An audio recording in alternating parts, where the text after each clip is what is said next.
che silenzi. Allora, dunque, in quel momento che mi sono Andrea fa un video particolare in un sito particolare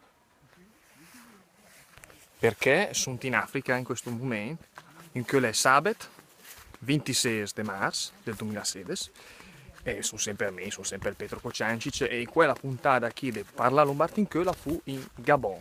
Gabon che è un paese dell'Africa in sull'Equator, sono qui in vacanza con time gente e in questo momento si trova in un paesurin dentro la foresta quasi, dove che si fermeremo a mangiare perché sì, perché in andare daranno da mangiare. E tutta questa spatafiata le per dire che siamo proprio in un bel paese che le proprio da visitare, ovviamente, in particolare, le grandi dell'Italia, malgrado la popolazione un po' più di Milano. Pensi che roba, poca gente, tanti foreste, di fiumi grossi come che non ho mai visto fiumi in grossi di fiumi, compagni di quei che ho navigato in che. E dunque più di dire che schile è proprio Gabon, per dire alla milanese.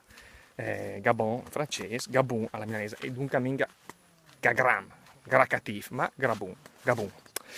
E sono spiritus. Domani è Pasqua e speriamo di trovare una chiesa per andare a messa e gli altri si domandano se fa caldo. Sì, fa proprio caldo, che è un soffic che te lascia un po' lì, un po' strac, però che tanti alberi, che tanti pianti, dunque si resiste. E seguo di sono contento di essere buono di fare quel video qui, magari che la può fare anche un altro.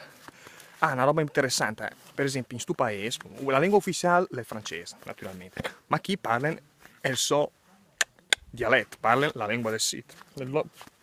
Si chiama fang o fan alla francese. E dunque io ho sentito parlare, è una roba interessante, che per me che qualche lingua locale è proprio bella.